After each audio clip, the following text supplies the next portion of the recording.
Welcome home, both of you. You must be hungry. I whipped up some pasta today.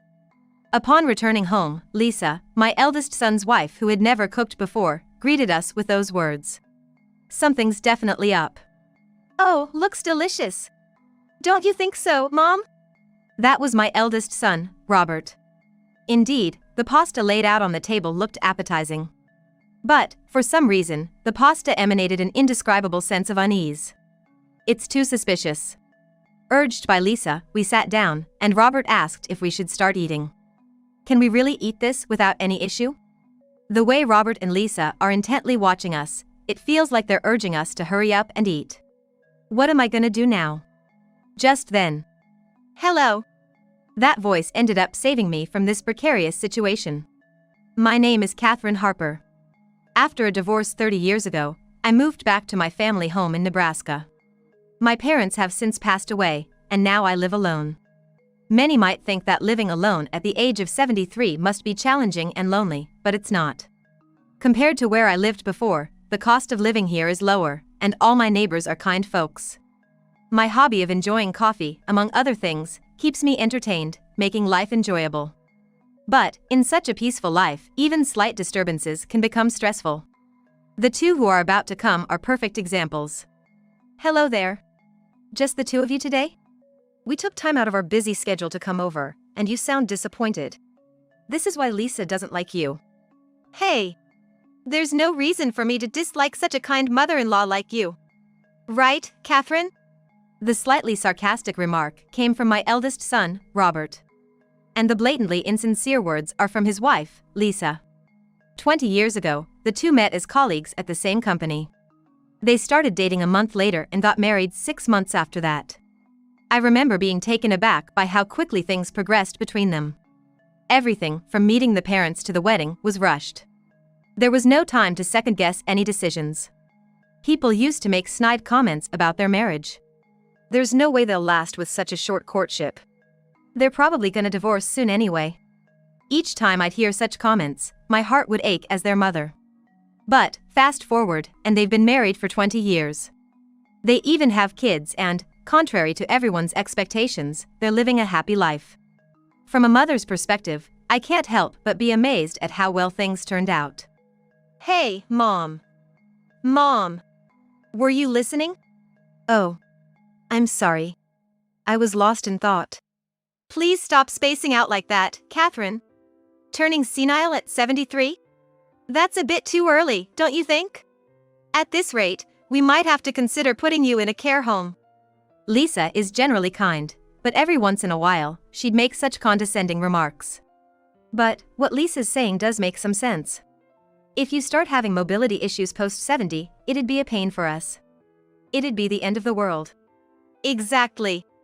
How about considering moving to a care home now? It would ease our worries. Right, Catherine? Seriously. What do they think of me?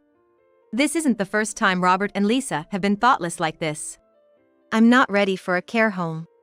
I'm not that old yet. You're delusional if you think you're still young at 70 plus. Heaven's right around the corner for you. There's no need to pretend otherwise. Hearing them talk about care homes and heaven, my spirit dampens. But, thankfully, there's an angelic presence that comes to my rescue. Dad!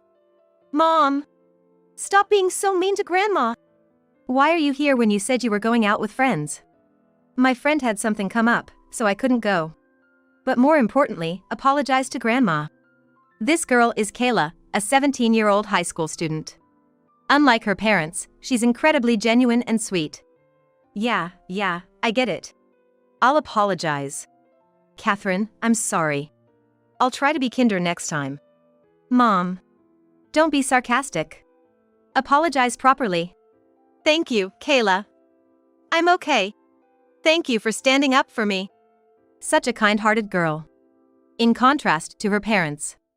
Glancing to the side, her dad seemed unapologetic, lounging around, while her mom looked disgruntled. Kayla then urged her parents to leave. Bye, Grandma, I'll come visit again soon. And with that, they left. The next morning, after breakfast and during her house chores, the doorbell rang. Kayla, good morning. You're early today. Opening the door, there she was. Good morning, Grandma. I'm meeting a friend later, but I wanted to see you first. Kayla has always visited frequently since she was little. Be careful out there. Yep, I'll see you later. Seeing Kayla's lively demeanor always lifts my spirits. Just as I was about to get back to cleaning, the doorbell rang again.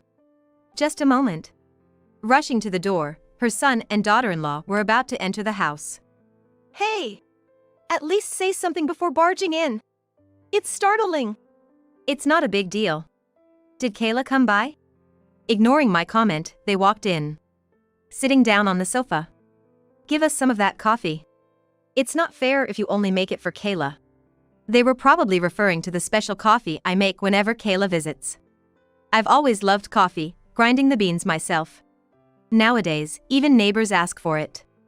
And my grandson, he loves that coffee, and every time he comes over, we enjoy it together. I let out a sigh, said, "Hold on a sec," and went to the kitchen to grind the beans. Just then, I heard a beep sound from behind. Wondering what it was, I turned around. The only thing out of place was my eldest son and his wife, Bob and Kayla, staring at a cell phone they'd laid on the table. Curious, I tilted my head. "What are you doing? Hurry up and make that thing." Hey, Catherine, I'm parched over here. I was still puzzled by that beep, but I knew that if I left Bob and Kayla waiting any longer, it'd become a bigger hassle. As I began grinding the beans again, Lisa chimed in. You know, Catherine, you have such simple tastes. I don't get why grinding beans is fun for you. Oh. Maybe it's practice for when you move to the retirement home? I don't want to drink coffee you've practiced on. Suddenly, in a condescending voice I'd never heard before, Lisa made a sarcastic remark. It was then that I felt a sense of revulsion towards her for the first time. Robert, who was next to her, chimed in. True that. Making your own son and daughter-in-law drink something like that. I can't believe any decent person would do such a thing. When did my mom become this kind of person? Is getting old really this cruel? It's just so sad. Robert too made a sarcastic remark in an unfamiliar low voice. Then, right next to him, Lisa again made a snide comment in a creepy, mocking tone. It was as if some third-rate actor was putting on a show. The whole scene was just terrifying. Yet the two of them didn't stop, they kept on going. My mom's lost it. Seems like she doesn't even know what she's doing or saying anymore. How did it come to this? Maybe it'd be better if she just moved on to the next life sooner. But knowing her, she'll probably hang on for a long time. Why did they have to go so far in their remarks? What's gotten into both of you? Enough is enough. But they were so engrossed in their phones, they didn't even hear me. Suddenly, Robert and Lisa stood up, grabbed their bags, and left as if nothing had happened. I felt a chill run down my spine from their incomprehensible behavior. What on earth is going on? I thought about confiding in someone, but how could I even begin to describe what had just happened? I spent the night restless, overwhelmed by my thoughts. But the next day, Robert and Lisa came back. The memory of yesterday flashed through my mind, leaving me uncertain of how to approach them. Then, from behind Robert and Lisa, a little face popped out saying, Grandma, what's up? Their daughter, Kayla, had come with them.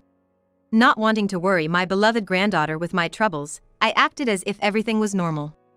Want something to drink? Yeah. I want some of Grandma's coffee. Sure thing. How about you too? However, Robert and Lisa just sat there with sullen expressions, not saying a word. Seeing her parents like that, Kayla looked puzzled. Without understanding why they remained silent, I brewed some homemade coffee. Here you go. Kayla eagerly sipped her coffee, saying, Delicious. I can't start my day without Grandma's coffee. In stark contrast, Robert and Lisa sat motionless, not touching their coffees at all. It had probably gone cold and wasn't tasty anymore. Then, Lisa took a sip of her cold coffee. Disgusting. Those words stung. Then, Kayla, we're gonna head out now, said Lisa. Huh? We just got here, Kayla responded. But without another word, Robert and Lisa left. Mom and Dad were weird today. Do you think something's up? I don't know. For the past 2 weeks, Robert and his wife Lisa had started coming here almost daily. Even when spoken to, they'd just ignore and stay glued to their phones. "Why don't you talk?" Even when hesitantly questioned, there was no response.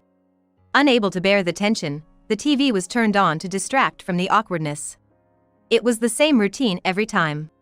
By that point, their very presence began to instill fear. Then, one unexpected day, something unforeseen happened. It was in the evening when I was about to head out for grocery shopping. A message from Robert popped up on the phone, "Gonna be there soon." Gonna be here, now? True to his text, Robert and Lisa arrived 5 minutes later. Opening the front door, there they stood. However, today was different. "Hello. Beautiful weather we're having. We're dropping in." After constantly ignoring, now they suddenly spoke as if they were different people. This sudden change intensified the feeling of unease towards Robert and Lisa.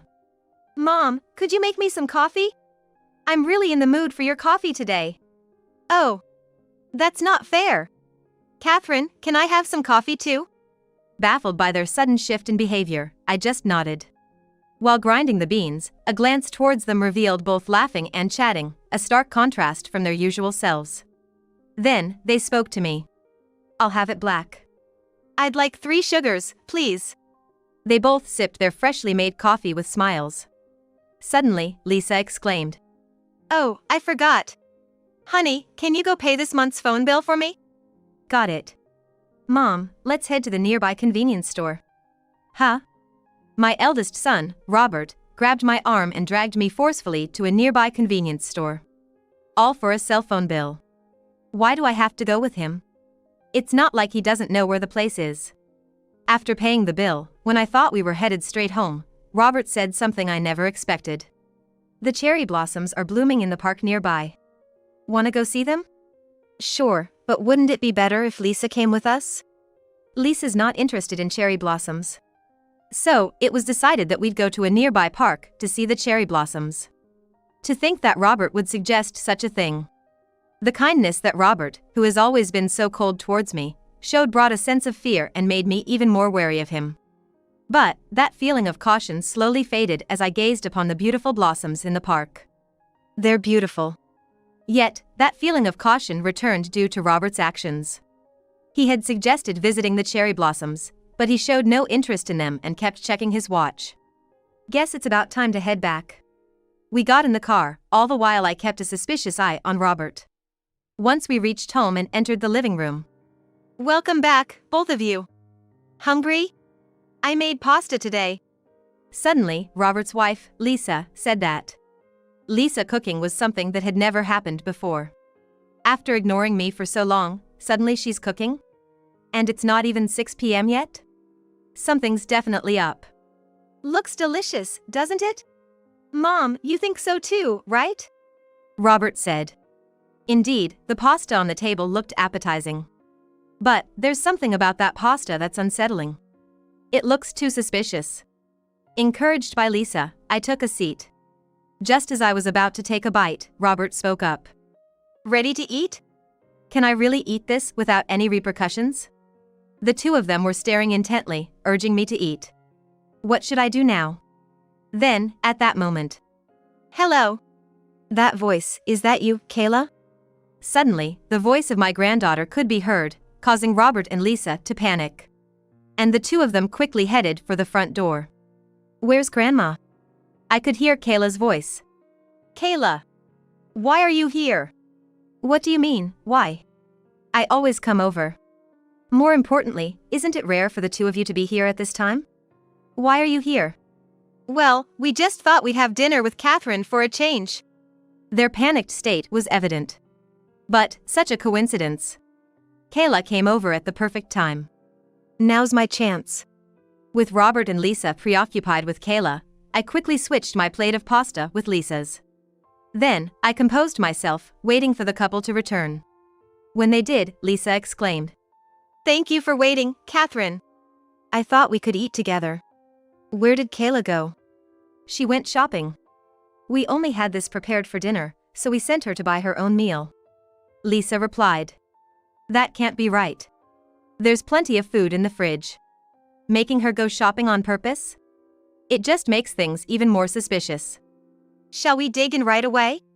"Yeah. Robert and Lisa, just like before, waited for me to start eating first. There's definitely something up. But I should be fine, after all, I just switched plates with Lisa. There shouldn't be anything wrong with this one. With determination, I take a bite of the pasta. Mom, how is it? What do you mean? What do I mean? The taste, of course. It's all about the taste. Robert and Lisa seem to be deflecting with humor and about to start eating as well. It looks delicious. Told you. But even as they say that, the two of them, forks in hand, don't touch their pasta and keep glancing over at me.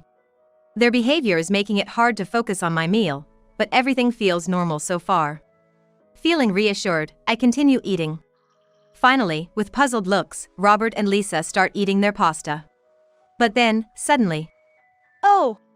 Lisa's demeanor changes drastically. I knew it. After secretly switching plates with Lisa, she took a bite and immediately began choking. She began to struggle and then fell over, chair and all. I can't believe something like this is happening right before my eyes. Hey!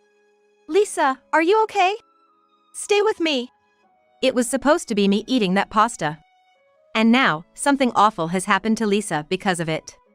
Lisa! Lisa! Stay with me. Open your eyes.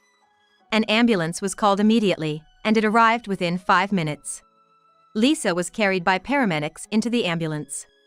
Neighbors began to gather, watching the scene unfold. The presence of the ambulance brought out the nearby residents. Seeing this, Robert shouted, "Don't look! Stay back!" 10 minutes later, Lisa was rushed to the hospital. As I watched the ambulance drive away, Grandma, what happened? Did someone get hurt? Kayla, let me tell you. When I explained everything to my returning granddaughter, her astonishing response was, she got what she deserved. After all, it could have been you in that ambulance, Grandma. What do you mean? Come with me, she said, leading me back into the house. Pointing to a certain spot in the living room, she added, "Do you recognize this? It's a camera, a small one. Mom was secretly recording." Secretly recording? Why? Here's the deal. Recently, Robert and Lisa had become obsessed with making videos, and they would constantly film amusing situations to post on social media. At first, it was all harmless prank videos. But as these became more popular, they sought even greater attention, leading them to film increasingly audacious and extreme content. So, all those times they ignored me or made snide remarks. They were filming all of that too. Remember the phone on the table? That's what they were using to record. And the ultimate video they had planned was to capture someone's reaction to severe discomfort. They targeted me, their mother-in-law. That's terrifying. But what were they trying to do? This, Kayla said, pulling out a chili pepper. A chili pepper? What about it? They crushed a lot of these and put them into your pasta. They wanted to film you struggling after eating something super spicy. I felt a surge of anger. All that for some online popularity? Robert is just as guilty for not stopping it. But there's one thing I'm curious about. I understood they tried to torture me by adding spicy stuff, but why did Lisa foam at the mouth and faint?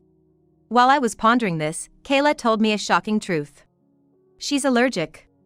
Turns out, Lisa has a severe chili pepper allergy. Apparently, she had once fainted after eating food containing chili peppers. Since then, she had been careful not to eat them.